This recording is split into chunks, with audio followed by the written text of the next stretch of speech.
My name is Dr. Sarah Mitchell. I'm 34 years old, and I've been practicing medicine in community clinics around Atlanta for almost a decade now. I've seen poverty, I've seen neglect, I've seen people at their absolute worst, but nothing, and I mean nothing, could have prepared me for what I witnessed on that Tuesday afternoon in October. If you're watching this, please subscribe and let me know where you're watching from. This story needs to be heard, because what happened to Harold and Dorothy could happen to anyone's parents, anyone's grandparents, and what I discovered about their sons will make your blood boil. It was October 15th, around 3 in the afternoon. I remember the exact date because I just finished a home visit with Mrs. Patterson, an elderly patient with diabetes who lived about 30 miles outside the city. The Georgia sun was still strong, even though fall had technically arrived. The temperature gauge in my car read 84 degrees. I was driving down Route 42, a 2-lane road that cuts through some pretty isolated areas between the suburbs and the rural outskirts.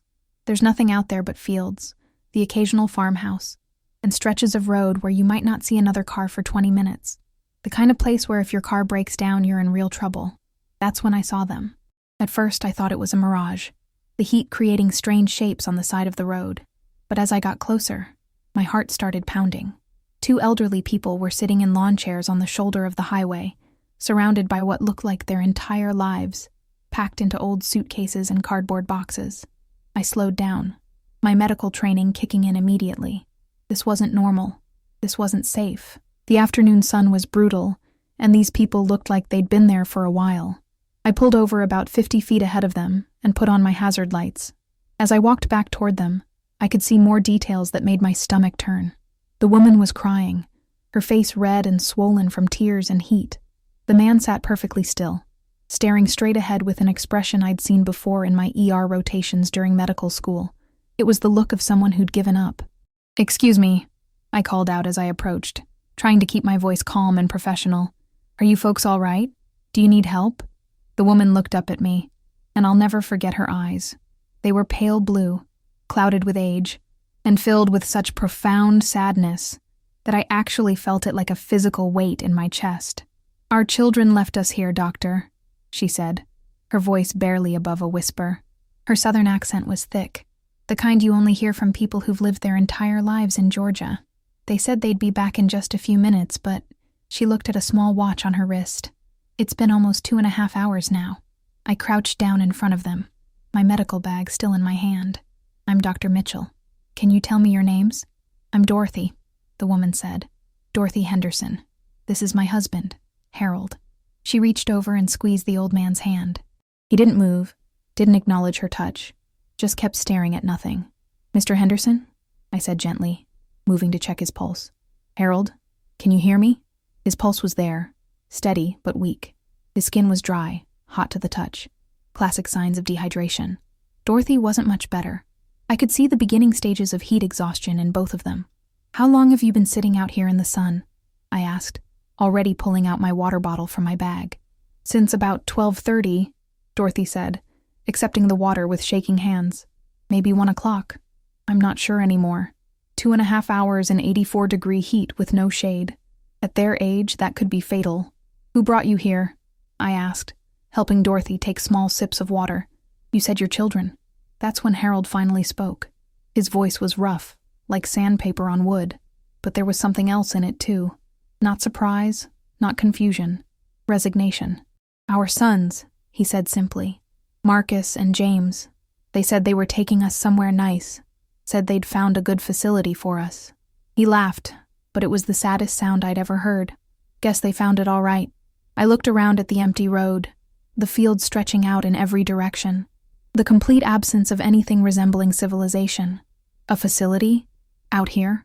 "There is no facility, doctor," Dorothy said, tears streaming down her weathered cheeks. "They lied to us. They brought us out here and they just left us." Her voice broke completely. "They left us here to die." The words hit me like a freight train. "I'm a doctor. I've pronounced death. I've told families their loved ones didn't make it. I've held the hands of dying patients. But this was something else entirely. This was premeditated abandonment. This was murder in slow motion. "That's not going to happen," I said firmly, standing up and pulling out my phone. "I'm calling an ambulance right now." "No!" Harold's hand shot out faster than I thought possible for a man his age, gripping my wrist. "No ambulance. Please. Mr. Henderson, you're both severely dehydrated. You could have heat stroke. You need medical attention. We don't have insurance anymore," Dorothy said quietly. "Marcus canceled it last month. Said it was too expensive, that they couldn't afford to keep paying for it." She looked down at her hands. "We can't afford an ambulance, doctor. We can't afford anything. They took everything." My hand froze over my phone. "What do you mean they took everything?" Harold finally turned to look at me, and I saw something in his eyes that made me forget about protocol, forget about proper procedure, forget about everything except the sheer injustice of what I was hearing. "Our sons," he said slowly, "have been planning this for a while, we think. Maybe 6 months, maybe longer. They moved into our house last year, said they were having financial troubles and needed a place to stay while they got back on their feet. We said yes, of course. They're our boys." Harold tried to say no at first, Dorothy added, her voice getting stronger now, as if telling the story was giving her back some fight. "But they made us feel so guilty, said they had nowhere else to go, that we were their only hope. They started slowly," Harold continued. "First, they took over the bills, said they'd handle everything, make it easier on us. We thought they were being helpful. Then they started asking us to sign papers. Power of attorney, they said, just in case something happened to us, so they could take care of things." I felt my jaw clench. I knew where this was going. "We signed," Dorothy whispered. "God help us. We signed everything they put in front of us. We trusted them. Within 3 months," Harold said, "they'd drained our savings account. Took every penny we'd saved over 50 years of marriage. Then they remortgaged the house I built with my own hands in 1968. Took out a second mortgage and pocketed the money. They canceled our insurance," Dorothy added. "Stopped paying for Harold's medications. He has a heart condition, doctor. He needs those pills every day." My hands were shaking now, not from nervousness, but from pure rage. "How much did they take?" "About $38,000 from savings," Harold said. "Another $50,000 from the reverse mortgage they took out without really explaining what it was. Our pensions go directly into an account they control now. We don't see a penny of it. And this morning," Dorothy's voice cracked again, "they told us they'd found a nice assisted living place for us. Said we'd love it, that it had activities and other people our age. They loaded us and our things into their car, drove us out here, and..." She couldn't finish. "They unloaded our stuff right here on the side of the road," Harold finished for her. "Marcus said, 'Let's see if you two can survive without us for a while. Maybe you'll appreciate what we've been doing for you.' Then they both laughed. Actually, laughed." His voice hardened. "And James said, 'Don't worry, we'll be back. Eventually.' But they're not coming back, are they?" Dorothy looked at me with those sad blue eyes. "They left us here to die. They're waiting for us to die so they can have everything." I looked at this elderly couple, sitting in lawn chairs on the side of a deserted highway, their entire lives reduced to a few boxes and suitcases, abandoned by the children they'd raised and loved. And I made a decision that would change all of our lives forever. "Get up," I said firmly. "Both of you. I'm taking you with me." "Doctor, we can't ask you to," Harold started. "You're not asking. I'm telling. Now can you walk to my car? Or do I need to help you?" It took us 20 minutes to load everything into my Honda SUV. The cardboard boxes were surprisingly light, mostly containing clothes, a few photograph albums, and some personal items. One box clinked when I lifted it, and I could see it was full of medications, most of them expired or nearly empty. Harold moved slowly, his legs stiff from sitting in the heat for so long. Dorothy was in better shape physically, but emotionally she was barely holding it together. I kept them hydrated with my water bottles and a sports drink I had in my cooler, checking their vital signs every few minutes. As we loaded the last box, I noticed Harold clutching an old leather suitcase to his chest. It was worn, the kind of luggage people had in the 1960s, with brass latches and a fabric interior. He wouldn't let me carry it. "I've got this one," he said quietly. "This one stays with me." I didn't push. Everyone's entitled to their dignity, especially people who've had everything else stripped away. The drive back to my house took 45 minutes. I lived in a neighborhood called Cascade Heights, in a modest 3-bedroom home I'd bought 5 years ago. It wasn't fancy, but it was mine, and it had plenty of space. I'd called my friend Lisa from the car. putting her on speaker so Harold and Dorothy could hear. Lisa was a nurse practitioner and one of my closest friends since medical school. "Sarah, are you serious right now?" Lisa's voice came through the speakers. "You're bringing two strangers to your house?" "They're not strangers, Lisa. They're patients, and they have nowhere else to go." "What about Adult Protective Services? The police?" "I'll call them, but not tonight. Tonight I'm making sure these people are safe, hydrated, and fed. Everything else can wait until morning." There was a long pause. Then Lisa sighed. "You're going to need help. I'll be there in an hour with my medical kit, and probably some groceries, because I know you don't have anything in that house except coffee and leftover Thai food." She was right, of course, but that was a problem for later. When we pulled into my driveway, Dorothy started crying again, but this time it was different. These weren't tears of despair. They were tears of relief. "Why are you doing this?" she asked as I helped her out of the car. "You don't even know us." I looked at her, this woman who could have been my own grandmother, abandoned like trash on the side of the road by her own children. And I thought about my own grandmother, who'd raised me after my parents died in a car accident when I was 8. Grammy had been everything to me, and she'd died when I was in college, long before I could really pay her back for everything she'd done. "Because someone would have done it for my Grammy," I said simply, "and because it's the right thing to do." That first night was chaos. Lisa showed up as promised, hauling 2 bags of groceries and her nurse practitioner kit. Between the two of us, we gave Harold and Dorothy thorough medical examinations in my living room. Harold's blood pressure was dangerously high, probably because he hadn't had his medication in over a week. His heart rate was irregular. Dorothy had early signs of a urinary tract infection and mild dehydration. Both of them were malnourished, not severely, but enough to tell me they hadn't been eating properly for months. "Those bastards," Lisa muttered as she checked Dorothy's vitals. "Excuse my language, Mrs. Henderson, but your sons are absolute bastards." "No argument here," Dorothy said weakly. She was lying on my couch, covered with blankets even though the house was warm.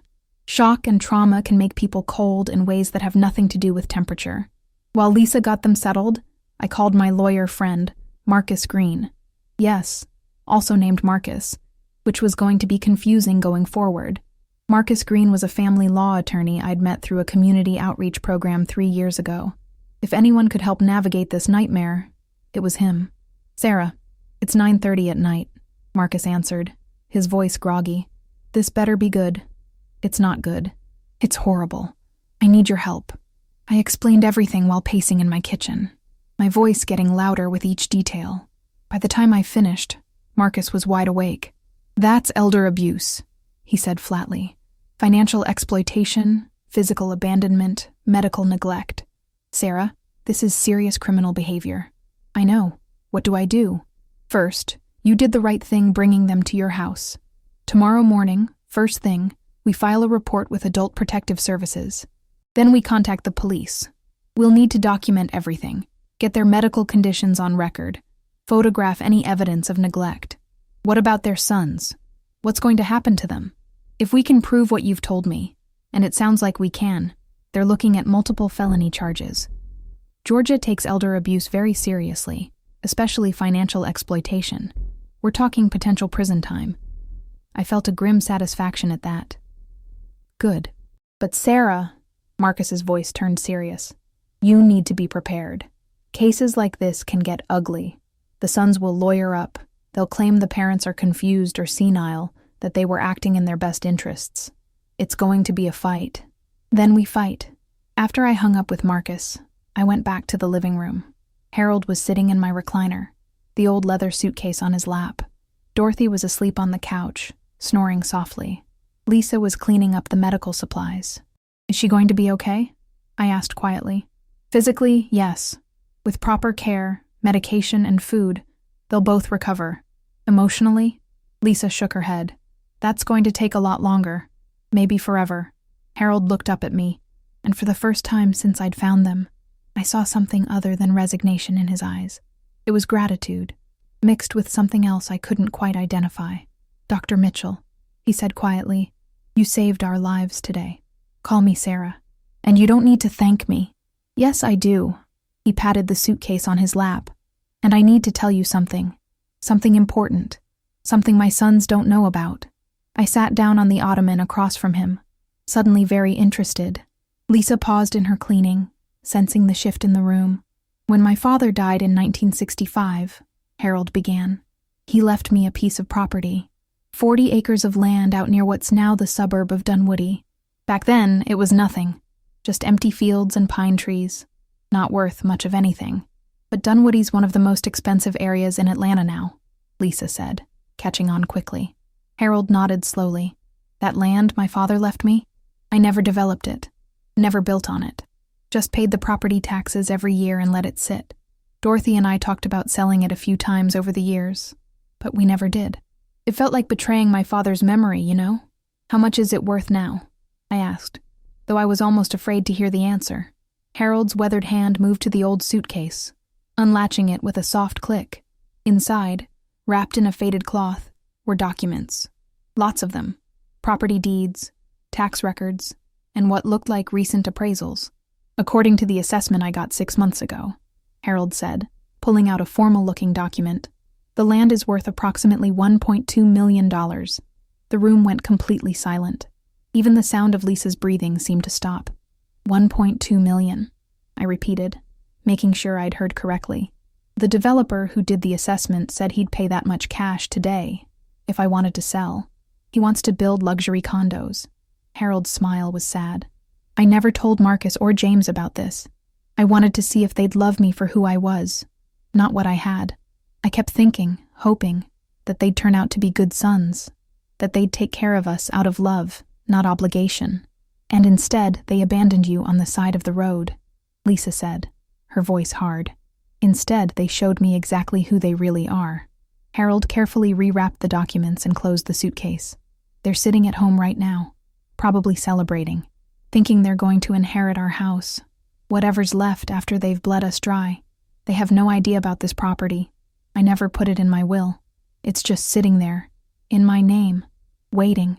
I looked at this 78-year-old man, sitting in my recliner with his $1 million secret literally in his lap, and I saw something I hadn't seen before. Beneath the exhaustion and sadness was steel. This wasn't just a broken old man. This was someone who'd been tested his whole life and had always found a way to survive. What do you want to do? I asked. Harold looked over at his sleeping wife, his expression softening. I want to take care of Dorothy. That's all I've ever wanted. For 53 years, taking care of her has been my purpose, and I want to make sure that when we're gone, something good comes from all this pain. And your sons? The steel returned to his eyes. My sons made their choice when they left us on that highway to die. Now I'm making mine. The next morning, October 16th, started early. I called in sick to the clinic, the first time I'd done that in 3 years. Marcus Green arrived at 8 a.m. sharp, carrying a briefcase and wearing his court suit. He meant business. We sat around my dining room table, Harold, Dorothy, Marcus, and me. Lisa had gone home the night before but promised to come back later to check on the Hendersons again. Before we start with the legal proceedings, Marcus said, pulling out a yellow notepad, I need to document everything. Every detail you can remember. The more evidence we have, the stronger our case. For the next 2 hours, Harold and Dorothy told their story from the beginning. It was worse than I'd thought. Marcus and James Henderson, ages 40 and 37 respectively, had both been relatively successful at various points in their lives. Marcus had worked in real estate until a series of bad investments left him bankrupt 3 years ago. James had been a car salesman, but lost his job due to what Harold delicately called ethical issues, which I gathered meant he'd been stealing from the dealership. Both sons were divorced. Both had children they rarely saw. Both had developed expensive habits, gambling for Marcus, drinking for James, that had drained whatever money they'd managed to make. They came to us separately at first, Dorothy explained, her hands wrapped around a cup of tea I'd made her. Marcus showed up in May of last year, said he was having trouble making rent. Could he stay with us for a few months? Of course we said yes. He's our son. Then James showed up in July, Harold continued. Same story, different details. They promised it would be temporary, just until they got back on their feet. But temporary became permanent, and helpful became controlling. The timeline Marcus Green laid out was chilling in its calculation. Within 2 months of moving in, both sons had convinced Harold to add them to his checking account. just in case something happens and we need to pay bills for you. Within 4 months, they had power of attorney for both medical and financial decisions. Within 6 months, they'd emptied the savings account, claiming they needed it for home repairs that never happened. They started fighting with each other, Dorothy said quietly. Brothers who used to be close, now screaming at each other about money, about who deserved what. They'd fight right in front of us, like we weren't even there. Did they ever get physical with you? Marcus Green asked, his pen poised over his notepad. Dorothy and Harold exchanged a look. Not exactly, Harold said carefully, but there were incidents. Times when they'd grab our arms a little too hard. Times when they'd block doorways so we couldn't leave a room. James pushed Dorothy once, claimed it was an accident. It wasn't an accident, Dorothy said firmly. He was drunk and angry that I'd asked where the grocery money went. He pushed me into the wall. I had bruises for a week. Marcus Green's jaw tightened. Did you take photos? No, I was too scared. They kept saying if we told anyone, if we caused trouble, they'd have us declared incompetent and put us in a state facility. They said those places were horrible, that we'd die there.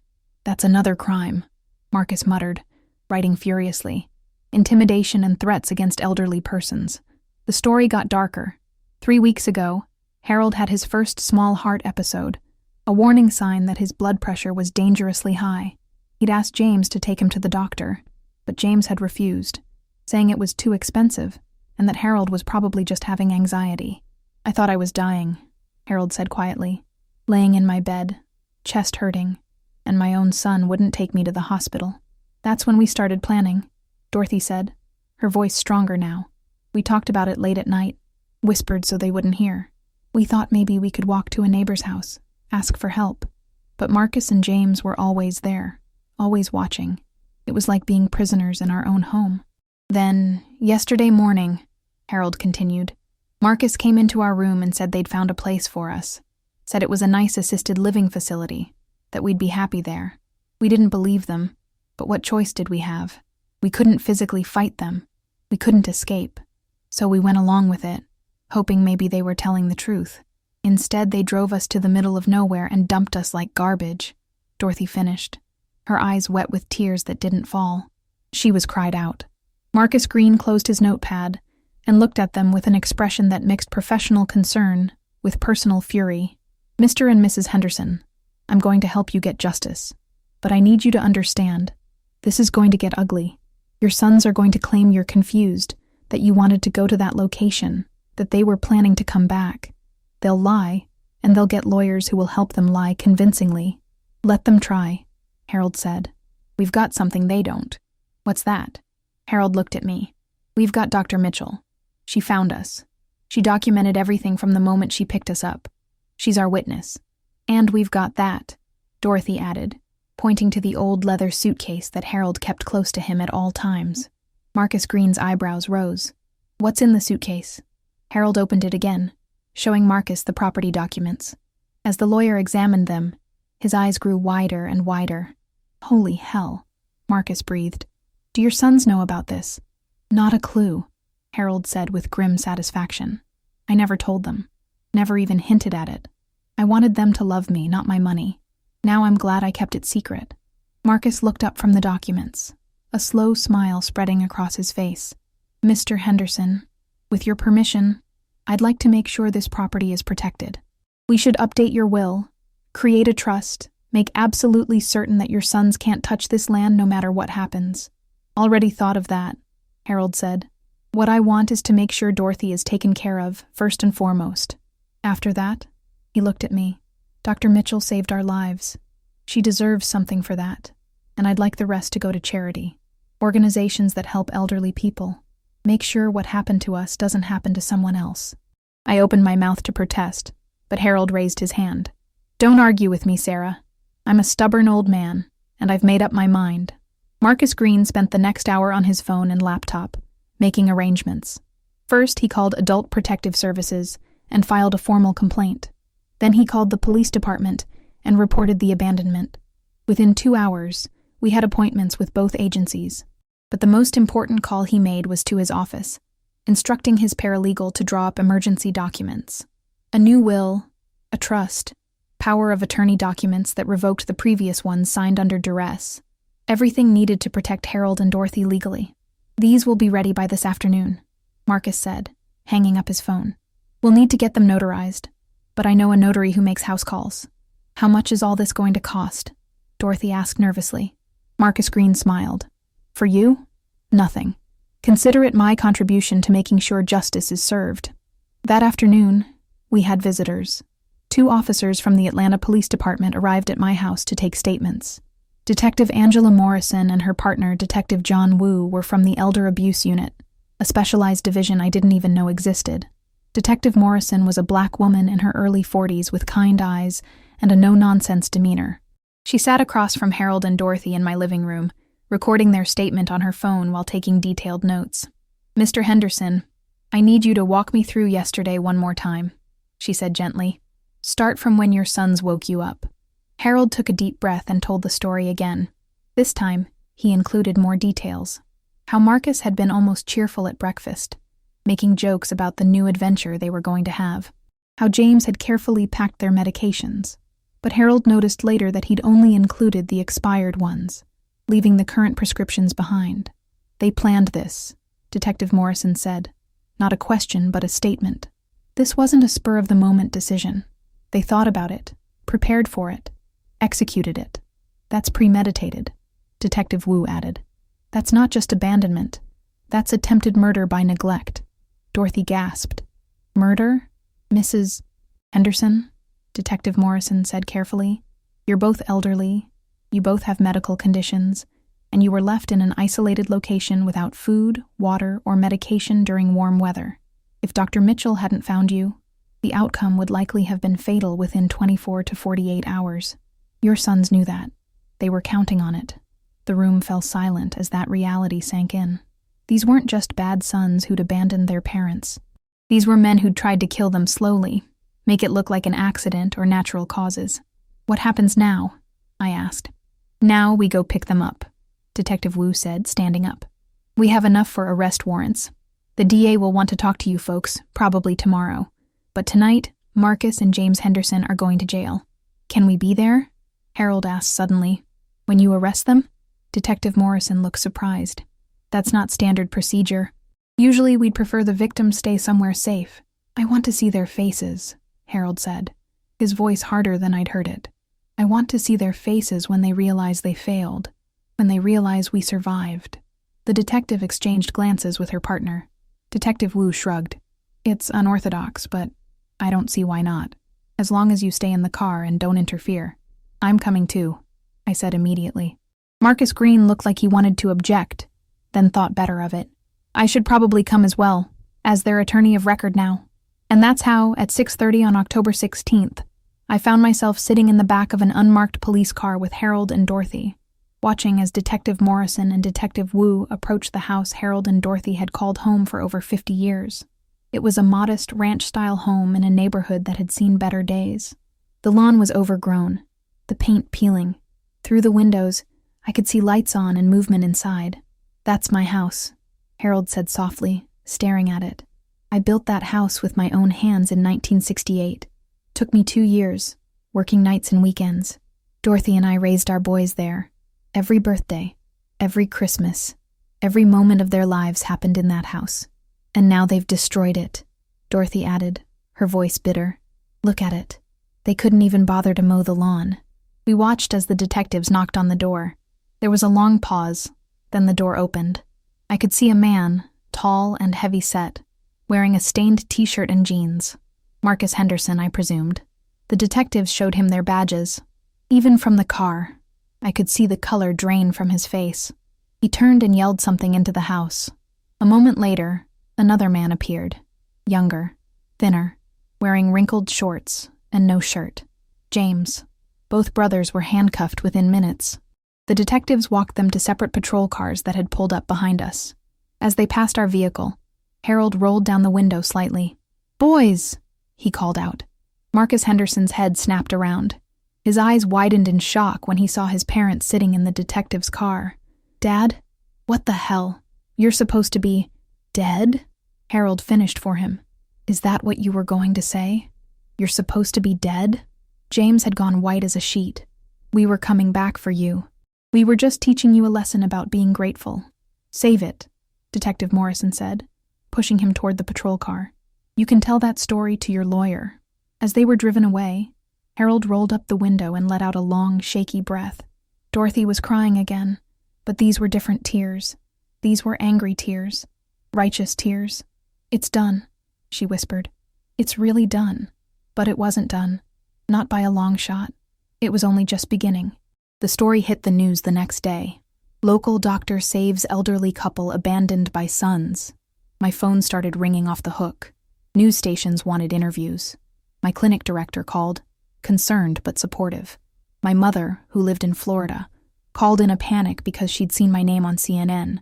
But the most interesting call came from a number I didn't recognize. A woman's voice, professional and clipped. Dr. Mitchell? My name is Rebecca Torres. I'm an investigative reporter with the Atlanta Journal-Constitution. I'd like to talk to you about the Henderson case. I almost hung up, but something in her tone made me pause. What about it? I've been investigating elder financial abuse in Georgia for the past 2 years. The Henderson case fits a pattern I've been tracking. I think there's a bigger story here, and I think you're right in the middle of it. Against my better judgment, I agreed to meet her. She came to my house that evening, a sharp-eyed woman in her 30s with a recorder and a notebook full of questions. How much do you know about Marcus and James Henderson? She asked after the preliminary interview questions about how I found Harold and Dorothy. Just what they told me. Bad investments, job loss, financial problems. Rebecca Torres smiled grimly. There's more, a lot more. Marcus Henderson has been under investigation by the Real Estate Commission for fraudulent transactions. He's suspected of running a scheme where he'd befriend elderly homeowners, gain their trust, then convince them to sell their properties to him at below market rates. 3 different families have filed complaints. And James? James Henderson was fired from the car dealership for forging customer signatures on loan documents. The dealership didn't press charges because they didn't want the publicity, but he's been blacklisted from every dealership in the state. Both brothers also have significant gambling debts. We're talking 6 figures. I felt sick. So they weren't just desperate. They were criminals. Exactly. And I think your case is going to blow this wide open. Because if they did this to their own parents, how many other elderly people have they victimized? The answer to that question came faster than anyone expected. After Rebecca's article ran, featuring Harold and Dorothy's story prominently, 3 other families came forward with similar experiences. An elderly widower in Marietta, who'd been convinced to sign over his house by Marcus. A retired couple in Decatur, who'd lost their life savings to an investment opportunity James had sold them. A woman in her 80s who'd given Marcus power of attorney and then mysteriously ended up in a nursing home while her house was sold. The district attorney announced that the Henderson brothers were facing a total of 17 felony counts between them, including elder abuse, financial exploitation, attempted murder, fraud, and forgery. They're going to prison, Marcus Green told me over coffee one morning, about 2 weeks after I'd found Harold and Dorothy. No question. The only question is for how long. What's the maximum? For all charges combined, they could each get 30 to 40 years. But realistically, with plea deals, we're probably looking at 15 to 20. Good, I said viciously. I surprised myself with the venom in my voice. Marcus looked at me carefully. This has gotten personal for you. Damn right it has. Those men tried to murder 2 people whose only crime was loving them. They deserve whatever they get, and they got it. The trial took place the following March, 5 months after I'd found Harold and Dorothy on the side of the road. Both brothers pleaded guilty to multiple charges in exchange for reduced sentences. Marcus got 18 years. James got 20, since his criminal history was more extensive. I was there in the courtroom when the sentences were read. So were Harold and Dorothy, both looking healthier than I'd ever seen them. Harold had gained back the weight he'd lost. His color was good, and he was back on his medications. Dorothy's UTI had cleared up, and she'd found a therapist who specialized in trauma recovery. But the best part, the absolute best part, was what happened after the sentencing. The judge allowed Harold to make a victim impact statement. He stood at the podium, Dorothy beside him, and addressed his sons for the first time since their arrest. Marcus, James, you're my sons, and I will always love you because that's what parents do. But I don't like you. I don't like the men you've become. You tried to kill your mother and me because you wanted money, because you thought we were a burden, Because you couldn't be bothered to take care of the people who sacrificed everything to raise you.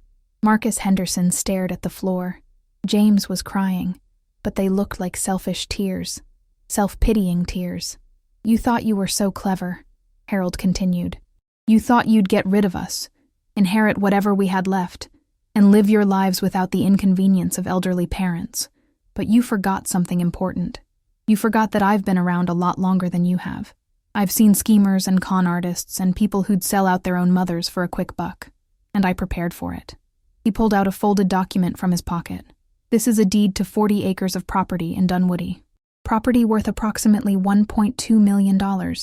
Property that you didn't know existed because I never trusted you enough to tell you about it. Both brothers' heads snapped up. I could see the realization dawning on their faces. All that time, all that planning, all that theft, and they'd missed the biggest prize. That property is now in a trust, Harold said. A trust that will take care of your mother and me for the rest of our lives.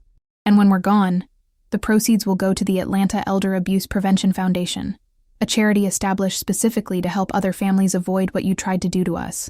And Dr. Sarah Mitchell, Dorothy added, who saved our lives, will receive a portion as well, though she's tried to refuse it multiple times. I had tried to refuse. I'd tried so hard, but Harold and Dorothy were even more stubborn than I was.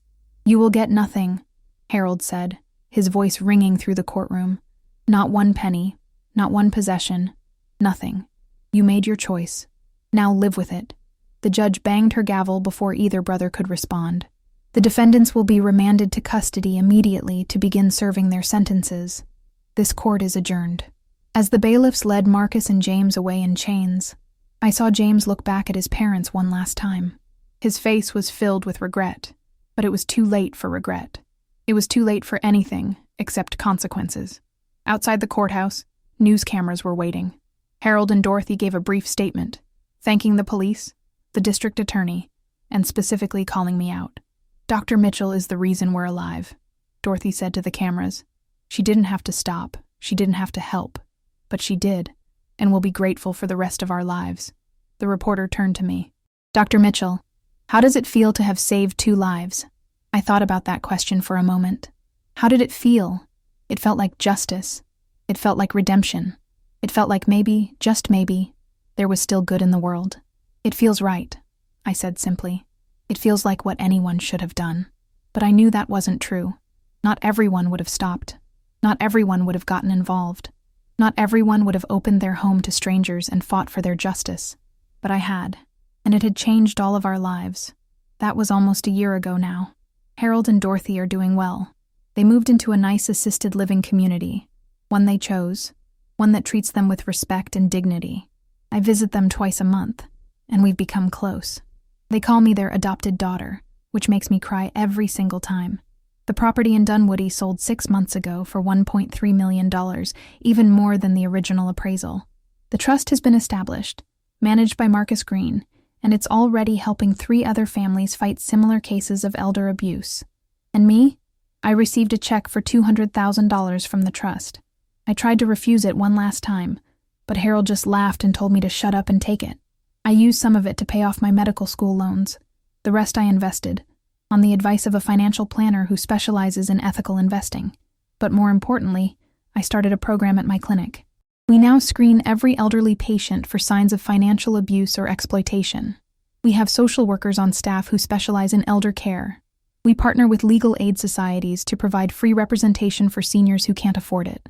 I call it the Henderson Program, and both Harold and Dorothy came to the ribbon-cutting ceremony. Dorothy cried. Of course. She always cries. Harold just squeezed my hand and said, "You did good, kiddo." I think about that day in October a lot. About how close Harold and Dorothy came to dying on that roadside. About how easily I could have driven past, assumed someone else would help, minded my own business. But I didn't. I stopped. I helped. I fought. And in the process, I learned something important. Family isn't just about blood. It's not about obligation or duty. It's about love, respect, and showing up when someone needs you most. Marcus and James Henderson were Harold and Dorothy's sons by blood, but they stopped being family the moment they chose greed over love. I was a stranger who happened to drive down the right road at the right time, but I became family because I chose to care. That's the real story here. Not about elderly abuse, though that's certainly part of it. Not about a hidden inheritance, though that makes for a good twist. The real story is about choice. Every day we choose who we're going to be. We choose whether to stop or keep driving, whether to help or look away, whether to do what's easy or what's right. On October 15th, driving down Route 42 in the afternoon heat, I made a choice. And that choice led to 2 people living instead of dying.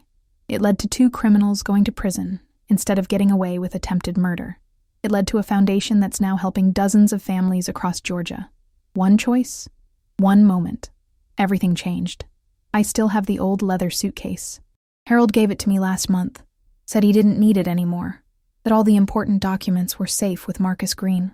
I keep it in my closet. And sometimes when I'm having a hard day, when I've lost a patient, or I'm exhausted from back-to-back shifts, I open it and look inside. It's empty now, of course, but I remember what it held. I remember the secret that gave Harold hope when he had nothing else. I remember the look on his face when he showed me those property documents, when he realized he had one last card to play. I remember that sometimes the people who seem the most powerless are actually holding all the cards. They're just waiting for the right moment to play them. And I remember that the best revenge isn't violence or cruelty. It's surviving. It's thriving. It's living well and watching your enemies destroy themselves with their own greed and hatred. Harold and Dorothy are 79 and 76 now. They've been married for 54 years. They hold hands when they walk. They still finish each other's sentences. They're living proof that real love exists, that commitment means something, that some bonds can't be broken no matter how hard the world tries. Their sons are in prison, serving long sentences for trying to murder their parents. They'll be old men themselves when they get out, if they survive that long. They lost everything. Their freedom, their reputations, their family. And for what? For money they never got. For an inheritance they never knew existed. Sometimes I wonder if they think about that day. If Marcus and James Henderson, sitting in their cells, ever realize what they threw away. They had parents who loved them, who would have given them anything if they'd just asked honestly. They had a potential inheritance that could have secured their futures if they'd only been patient.